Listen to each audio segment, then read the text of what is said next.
नमस्कार दर्शक बंधु आम गार्डनिंग चैनल को आपण मानक समस्त को स्वागत। आज वीडियोटी बनैबार उद्देश्य होची ग्रो बैग। आज आम शिखा ग्रो बैग आम घरे इजिली केमती प्रस्तुत करि परिबा। सर्वप्रथम आम गोटे पीड़िया अखा आनिबा। आपण घरे जो टाइप अखा थी आपण आनी परिबे। अखाटी को देखि पारुथिबे मु केमती अखार दुई साइड रु पूरा पूरी खोली देछि। तळ साइड रु भी तार सुतली सब खोली देछि। आपण माने भी सेमती सुतली सब को खोली देबे। तापरे अखार गोटे प्रांतरु आपण माने छुरी बा चाकू सहायता रे धीरे धीरे काटी नेबे।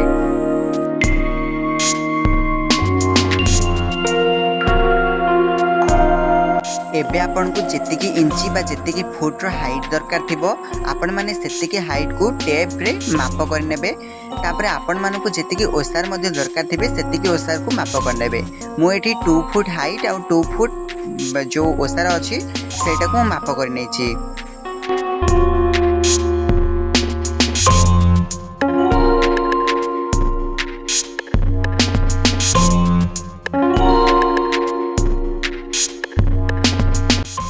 एबे एठी मु छुरी साहाय्य अखाटी को काटी देछि। जेहेतु एठी मु लेंथ और ब्रेथ समान नेछि तेणु करी एटा मोर गोटे स्क्वायर आकार रो अखाटी पळि आसिला।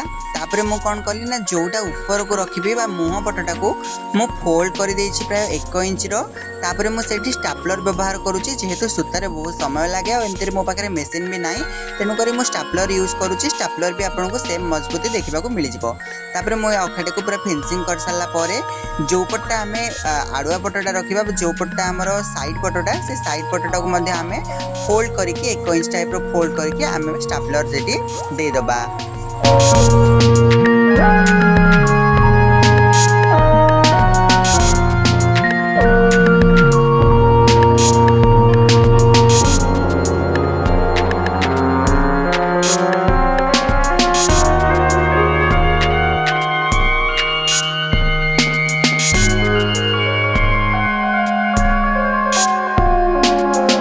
एबे आपण माने देखि पारुथिबे कि मु स्टापलर केमती साइड पटो दे देछि। एबे आसला तळपट मध्ये आमे सेमती फोल्डिंग करिकि स्टापलर मारि दबा। एबे आपण माने वीडियो रे जेमती देखुचंती ठीक सेमती ए अखाडी को फोल्ड करि देबे।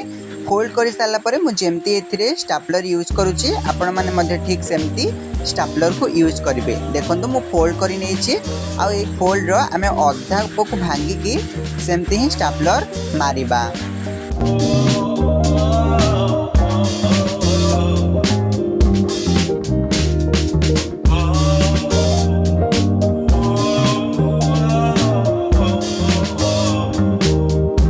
एबे आमे कौन करिबा ना अखाटी को साइड पूरा उल्टे दबा पूरा पूरी उल्टे दबा जहाँ फल कि जो पटे आमे सिलाई करले बा स्टापलर मारि दिले सेटा भीतर पटे रहि जिवो आ प्लेन पटटा बाहर को रहि जिवो। एबे हमर रेडी हे सारिछि ग्रो बैग। पूरा इजीली आपण माने एमती ग्रो बैग बनै परिबे। प्राय गोटे अखारु आपण माने 4 रु 5 टी ग्रो बैग बनै परिबे। तो हम वीडियो जदि भल लागिछि वीडियो को लाइक करी चैनल को सब्सक्राइब करंतु। Happy gardening.